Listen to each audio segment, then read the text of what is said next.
bienvenidos a una nueva edición de Te lo cuento. En esta oportunidad tenemos el relato Loquillo Llego, escrito por Juan Carlos Díaz. Escuchemos las palabras del autor. ¿Qué tal, amigos de Te lo cuento? Mi nombre es Juan Carlos Díaz. Yo soy el autor del libro de relatos Ídolos del Arenal, el librito de acá. Lo publiqué el año 2018 y reúne 12 relatos que están inspirados en la violencia delictiva que lamentablemente se respira hasta la actualidad en la ciudad de Trujillo. Yo, para llegar a escribir estas historias, me alimenté mucho de mis años como reportero policial.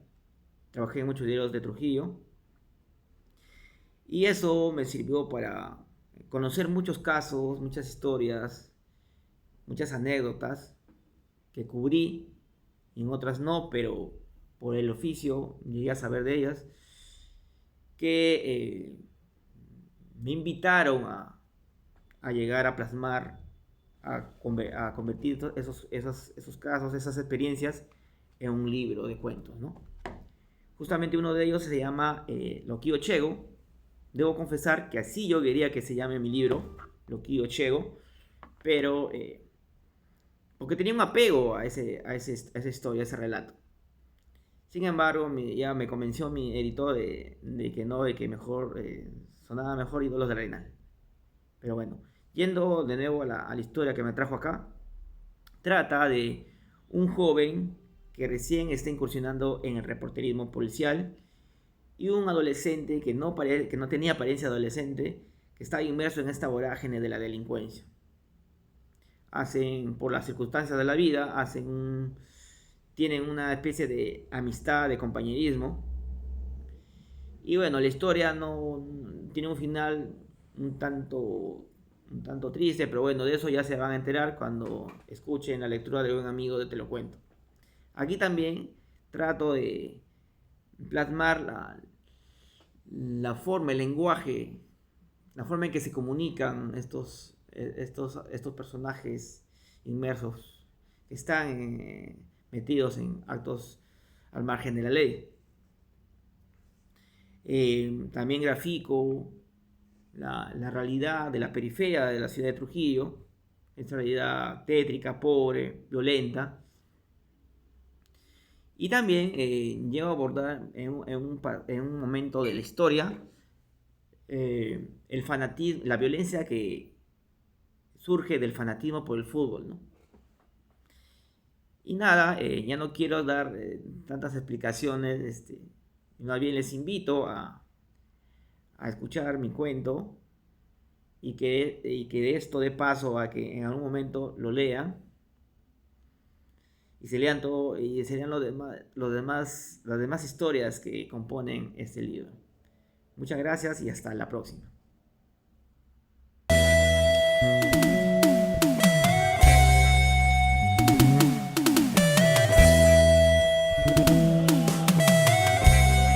Loquillo Llego, de Juan Carlos Díaz Espinosa.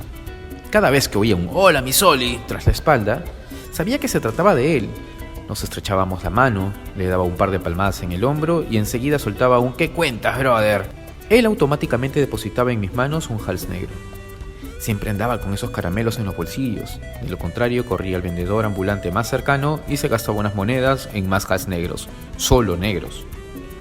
Nunca se olvidaba de preguntarme dónde trabajo, y siempre sospeché que cometería un gran error si esbozaba la verdad. Atinaba a generalizar, y creo que él suponía que malgastaba mi vida como digitador. Sorprendía lo joven que era. Al simple vistazo aparentaba unos 20 años. No me imaginaba que recién se abría paso a los 16. Quizás su altura me engañaba.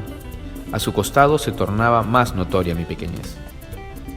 Nuestras breves conversaciones rememoraban crímenes recientes, personajes ligeramente siniestros que decía conocer. Gozaba al relatar sus correrías cargadas de sangre. En su voz y ademanes se reflejaba una ambigua admiración hacia aquellos maleantes y siempre procuraba que me nutriera de aquel modo avisorado de forma muy superficial. Supe de su existencia en el restaurante donde almorzaba.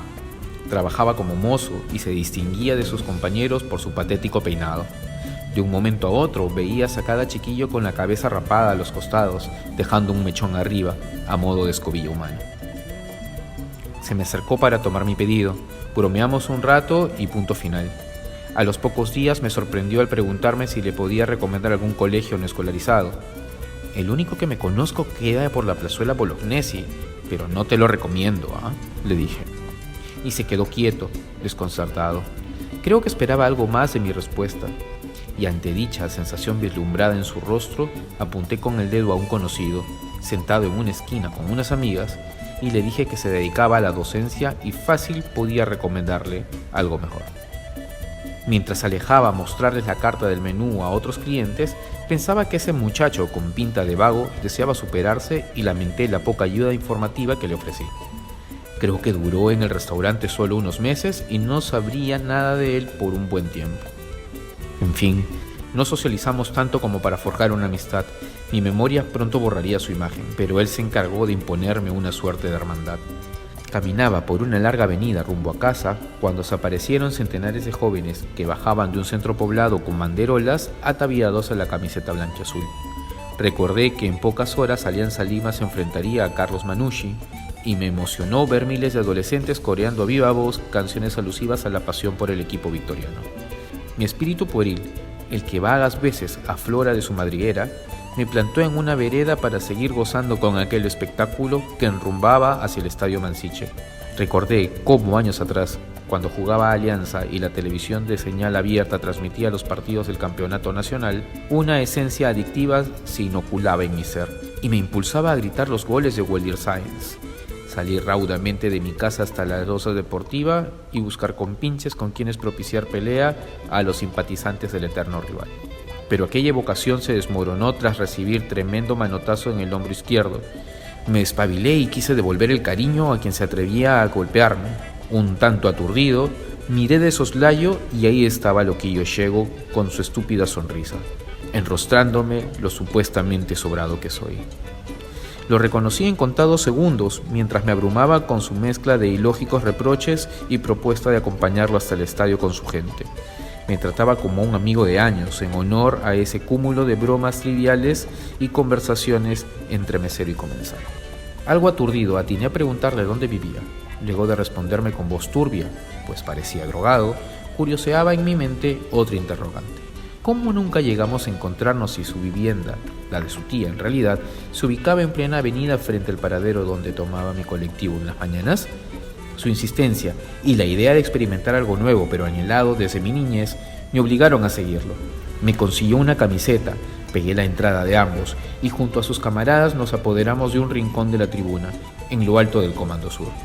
Grité con una emoción distinta y adictiva los dos únicos goles del partido que cristalizaron un triunfo aliancista.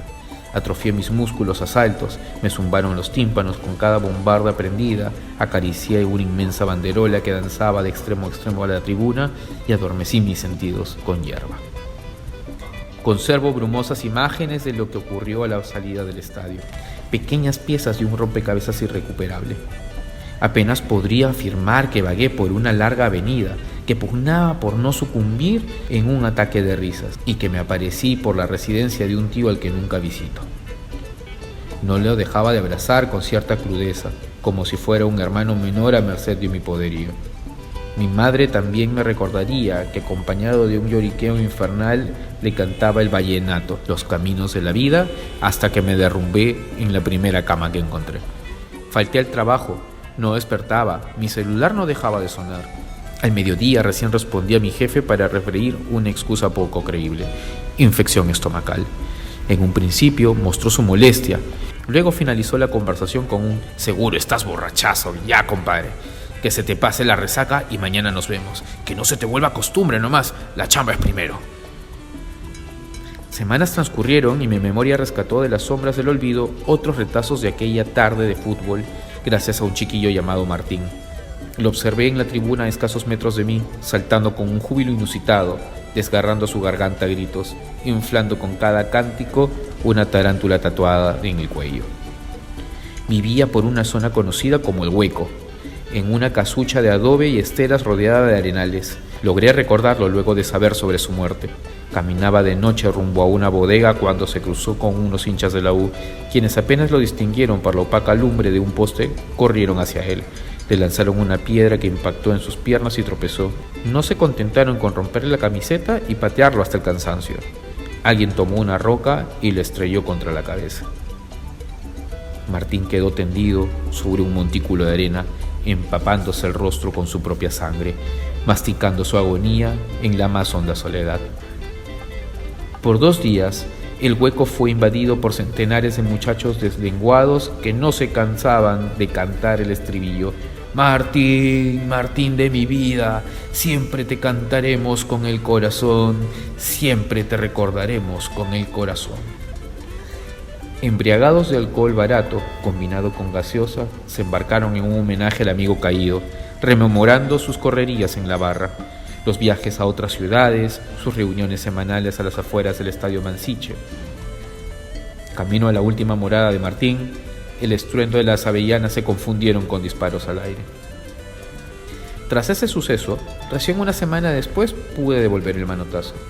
Caminaba por una avenida de noche, buscando un colectivo vacío, y me encuentro a Loquillo Yego recostado a un teléfono público. Con cautela me acerqué y le propiné un violento puñete en el brazo derecho. La gracia casi me cuesta una golpiza de aquellas. Se apareció un chato melenudo que trataba de estrangularme con un solo brazo mientras me taladraba con el puño izquierdo la columna vertebral.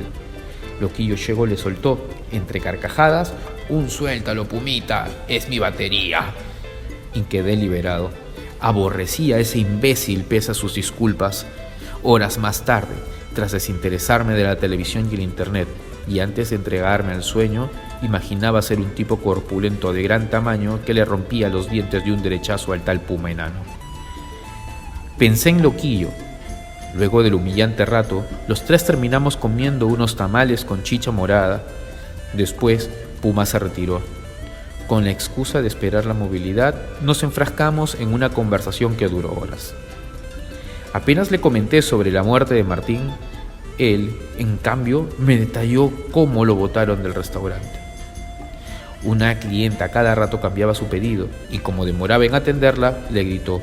Loquillo no soportó más, le miró a los ojos con cierta frialdad y sus labios le vomitaron una vulgaridad. La mujer corrió a la dueña y le contó lo sucedido y adiós Loquillo. La vieja exageró bien feo y la señora Rosario no sabía decir otra cosa que lárgate, lárgate. Está bien, me voy señora, pero págueme, le dije. Y me ordenó venir a otro día. ¿Y por qué pues? Ya me debía 2 meses y quería que me vaya sin mi plata y así me tuvo como 2 semanas y solo me pagó 1 mes al final. Pero me las cobré bien, causa. Su versión de seguro tenía mucho de cierto, pero lo relacionado a su venganza, no mucho. Según él, se llevó un celular que regaló a una amiga. Sin embargo, doña Rosario me comentó que el muchacho se esfumó y a los pocos días 4 personas encapuchadas asaltaron en el restaurante y se llevaron 20.000 soles en electrodomésticos y dinero. Al menos ya nos renovamos, ahora tenemos pantallas LED, bromeó. Por una buena temporada, mis encuentros con Loquillo Yego se resumieron en breves saludos a lo lejos. De pronto, escuchaba un "agarren a ese loco" y "oye, pelucón". Volteaba a averiguar quién se atrevía a mofarse y mis ojos lo captaban metido en un taxi, con la cabeza fuera de la ventana, pelando las muelas en una abrupta sonrisa al momento que levantaba las manos. Solo me quedaba reírme, responder el saludo y decir, entre dientes, este chibolo adefesio no me respeta. A veces pienso que uno de tanto invocar a una persona atrae sus pasos a tu camino. Los destinos se confunden, enredan y pueden compartir el mismo final ajeno. Tras unos meses, ni por casualidad me encontraba con Loquillo Yego. Presumía que andaba escondido por alguna razón escabrosa. Cada vez que me veía solo en medio de una larga noche esperando un colectivo que me regrese a casa, me preguntaba por él. Sabía que andaba en malos pasos y siempre me interesó su atolondrada versión que despejaba ambiguamente el misterio que envolvía a ciertos crímenes. Solo necesitaba comentar sobre la muerte de tal Juaneco o del viejo Calín y se esmeraba en desvirtuar lo que decían los diarios. Desmoronaba supuestas hipótesis policiales, mencionaba a los matones que imperaban en la ciudad, sus oscuros legados. Alguna vez se lamentó profundamente por la temprana partida de un colegial quinceañero. Se golpeaba el pecho y se traía los dedos a los labios para jurar que las balas se llevaron a un chiquillo más sano que el agua. Cuando mis vacaciones finalizaban, apenas me quedaban 3 días más y debería volver a la rutina del reporterismo. Caminaba por un parque pensando en que me ahorraría mis monedas para mochilear por el Cusco la próxima vez que la empresa se dignara a brindarme un par de semanas libres. Andaba algo abstraído en mi reciente recorrido violento por parajes selváticos, y una vez más ese adolescente me despabilaba. Por un momento sentí que un taxitico me tragaba las piernas e ingenuamente traté de impedirlo aguantando el impacto del vehículo con mis manos estiradas hacia adelante. Abrí los ojos al escuchar su burla. Le vomité lisura tras lisura, manifesté abiertamente mi indignación por su broma, sin exagerar. Él solo atinaba a apaciguarme con meras disculpas, mezcladas con argumentos vacuos, sin abandonar su sonrisa idiota.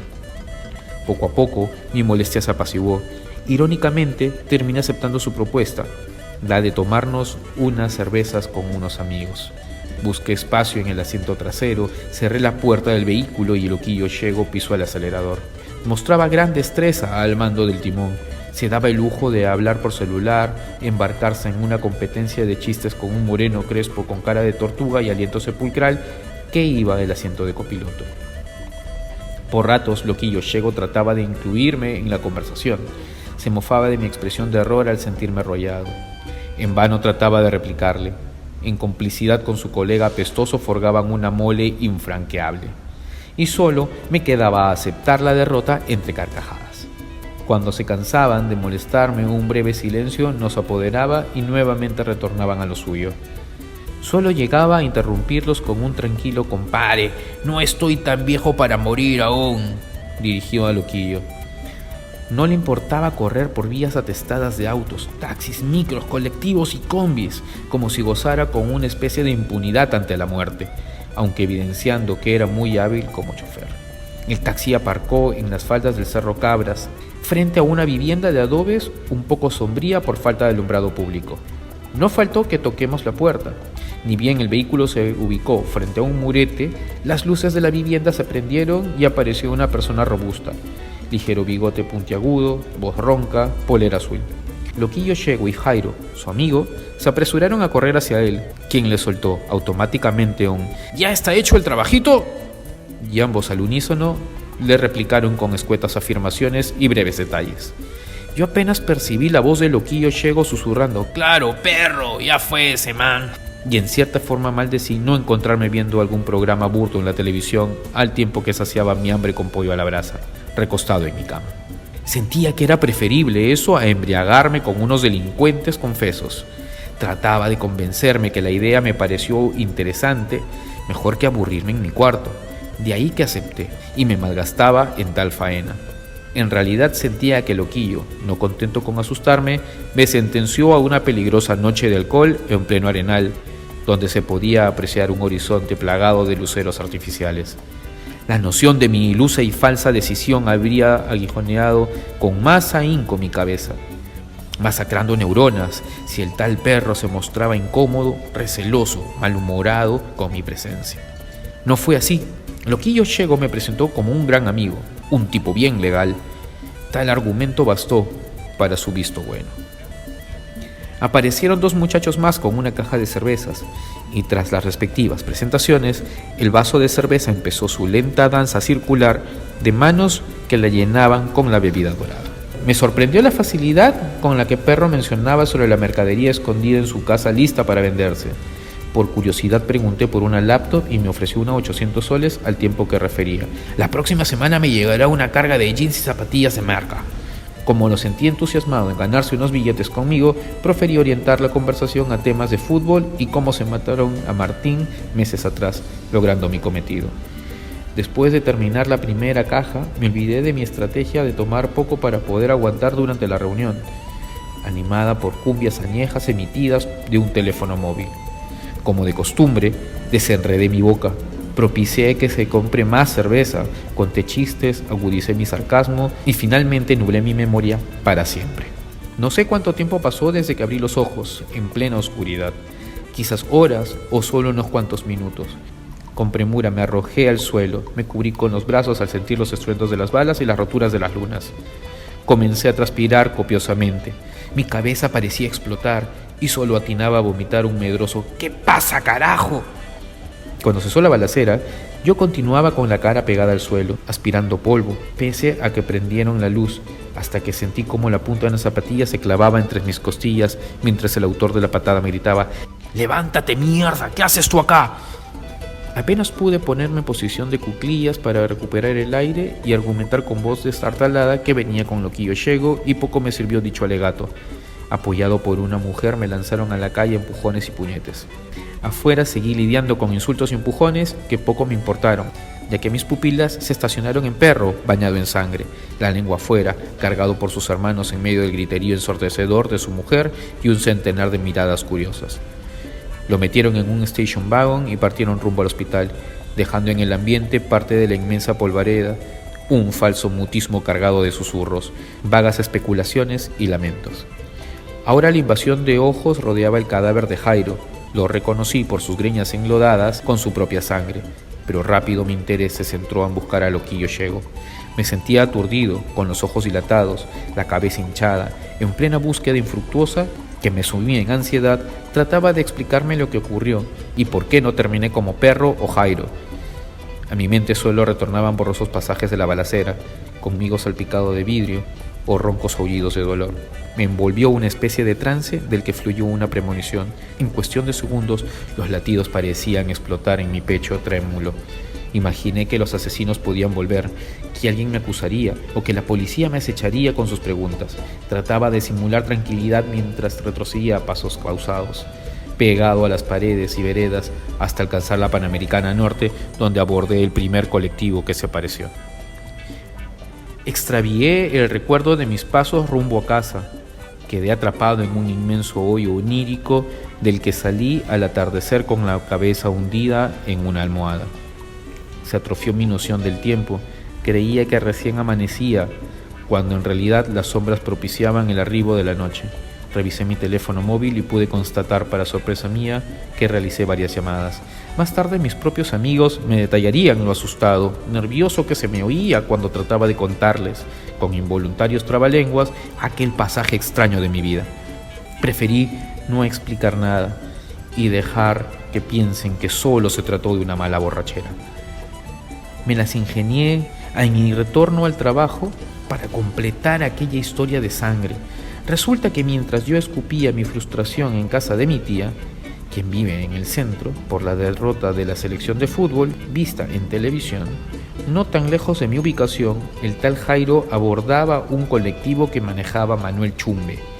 Cuando el transportista estaba a unas cuadras de culminar su recorrido por un arenoso rincón de la ciudad, Cabeza de Tortuga, único pasajero en ese momento, pidió bajar a la altura de una pollería, previo pago del pasaje.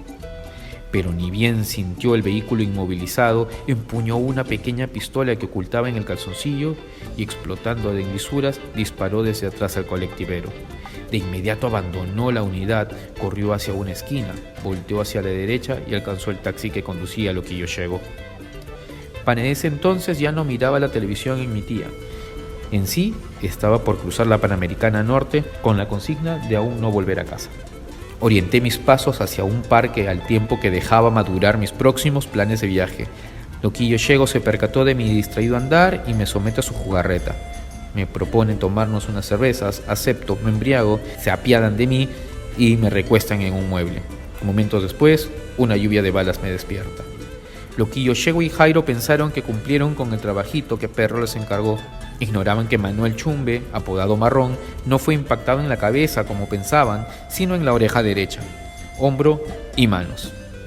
Antes de terminar en una camilla de hospital, llamó a sus camaradas. El espejo retrovisor le mostró el rostro de Jairo. Su mente se avivó y lo recordó en unas fotos tomadas con un celular que su gente robó a un soldado de Perro, y supo quién ordenó su muerte. Sus compiches se prepararon para responder. Enviaron a espiar a un niño, quien cruzó la calle arenosa y oscura frente a la casa de Perro y se perdió por la otra esquina. Cuando sintieron que debían actuar, horas después, 3 bajaron del vehículo donde esperaban, caminaron con cautela, cobijados por las sombras, ceñidos a las paredes, acariciando la arena con sus zapatillas y las armas apuntando al cielo. Se percataron que alguien los observaba desde una ventana sin notar que su silueta se notaba a través de las cortinas, y lanzando al aire un "apurémonos que nos van a descubrir", corrieron hacia sus enemigos con los rostros arrugados, cargados de odio, y se gastaron sus municiones. dejando atrás cuerpos sangrantes al pie de una fachada de vivienda agujereada. Los pistoleros desaparecieron a medida que el sonido de un motor se alejaba. Consciente del peligro que corría aquella noche, agradecí lo que siempre maldije: tener poco aguante para el alcohol. Anhelé nunca más cruzarme con Loquillo Llego, quien por cierto también se libró de la muerte. En dicha balacera, Perro y Jairo perdieron la vida. El resto resultó con heridas y terminaron en un hospital menos él. Supuse que milagrosamente las balas solo le rozaron o se atendió en clínica. Pretendí no complicarme con el episodio más escabroso de mi simple existencia, abandonarlo en alguna esquina inhabitable de mi memoria. Pero se tornó imposible. Me surtía pavor en plena calle. Sentía que en cualquier momento se vengarían conmigo. Maldecía constantemente a Loquillo Llego, con quien nunca más me topé. Tomaba movilidad en otra avenida. Me descubría mirando a todos lados con recelo. En una oportunidad viajaba en el asiento de copiloto de un colectivo. A las pocas cuadras subió un joven de expresión sombría con una mochila puesta hacia adelante. No pude despegar la mirada del espejo retrovisor para vigilarlo. Sospechaba que en cualquier momento sacaría un arma y me llenaría la cabeza de huecos. Percibía el miedo en los apresurados latidos de mi corazón y el leve temblor de mis manos, de camino hacia el trabajo. No soporté sentirme estúpido por sucumbir en suposiciones tontas. Aquel muchacho bajó del vehículo al poco tiempo y desapareció de mi vista luego de ingresar a un mercado próximo. 5 de la tarde, y en la sala de redacción esperaba a que el editor revise mis páginas para poder largarme. Al día siguiente no laboraba, así que pacté una cita clandestina con una colega. Distraía la mirada explorando en YouTube o sumergiéndome en las redes sociales. Anhelaba que los minutos desfilen con premura, que ninguna llamada desmorone mis planes, como en otras ocasiones. Me desdoblaba en un adicto a conversaciones ausentes y en un ser temeroso de que algún imprevisto la impida saborear un poco de libertad. La suerte no me tenía en su lista. Sonó el celular y me percaté que se trataba de un contacto policial, quien me comunicó que en el sector Víctor Raúl se acababan de matar a 2 vagos y finalizó con un "vuela ahorita para acá". Maldije mi mala fortuna mientras analizaba cuánto me podía pasar el hecho de ignorar aquel dato y raudamente me hundí en la resignación. Si me atrevía a no cubrir el caso, mañana de seguro la competencia lo publicaría. El director se percataría de la ausencia de dicha nota en el diario, llamaría al editor y ambos se esmerarían en estropearme el día libre con sus reclamos. Guardé el celular, libreta y lapicero en los bolsillos. Avisé a mi compañero, un gráfico experimentado en el fotoperiodismo. Él ya sabía que cuando me levantaba de mi cubículo y le lanzaba una mirada cómplice, debía armarse con su arnés nutrido de bolsillos, donde guarda la cámara y lentes. Luego de varios intentos fallidos, tomamos el taxi de un joven moreno que accedió a nuestro regateo. Pronto nos apartamos de las vías inundadas de vehículos, flanqueadas por moles de cemento y vidrios, e incursionamos, como de costumbre, al inmenso desierto esperancino, plagado de viviendas sin tarrajear, casuchas de adobe y esteras, extensas avenidas desoladas, bordeadas de basura, y el constante ventarrón levantando arena. Por un momento naufragamos. Ni el taxista conocía bien la zona, pero gracias a las indicaciones de mis contactos, así como de algunos colegas, vislumbramos el camino correcto. Cuando avistamos patrullas policiales a pocos metros del gentío, supimos que por fin logramos dar con el lugar. Valiéndose de que el recorrido se alargó, el joven chofer me cobró un par de soles más por la carrera. Surcamos la gruesa rueda humana para poder apreciar a los cadáveres, cada uno guiado por su propia misión. Él, la de captar una buena imagen de los protagonistas de la noticia, y yo la de obtener los testimonios, versiones que me permitían construir aquella historia. Como me encontré con mi contacto, un amigo del colegio convertido en policía, preferí quedarme a su lado para que, entre bromas cómplices, me brindara detalles de lo sucedido. Sin apuntar nada en concreto, le lanzaba preguntas en tanto que trataba de observar a los muertos sin lograrlo a plenitud. Recababa los pormenores de un punto final en mi vida y lo ignoraba hasta ese momento. En cuestión de minutos, la frialdad que aprendí a madurar en mi breve transitar como reportero policial se esfumó. Al acercarme un poco más, reconocí su peinado ridículo, su mueca estúpida cargada de otro matiz, sin vivacidad, sin alma, sin corazón, sin nada. estupefacto ante su cuerpo deshabitado, su vitalidad derramándose en una laguna absorbida por la gravilla y la arena, ausentes los hilos que manipulaban su esencia disparatada, un simple bulto que se pudrirá. ¿Eso buscabas, chibolo? ¿Este sueño absurdo perseguías? ¿Morir como animal? Y no veo a nadie llorándote. ¿Tus padres? ¿Tus supuestos amigos? Mañana los que sepan de tu mediocre muerte, una de tantas como las del que se encuentra a tu costado, ya ni se sorprenderán de que otro menor iluso fue asesinado a balazos. Los policías dirán que si se matan entre delincuentes da igual. Apenas inspirarás el ¡ay, Dios mío!, de algún lector que luego continuará con su vida. Y mis colegas no comprenderán por qué me empeciné en maquillar tu trágico caso. Se burlarán de algunas omisiones en mi texto, como el hecho de que empuñabas un arma cuando estos dos muchachos en moto usaron sus balas en agujerear tu existencia. Loquillo Ciego, de Juan Carlos Díaz Espinosa, cuento perteneciente al libro Ídolos del Arenal.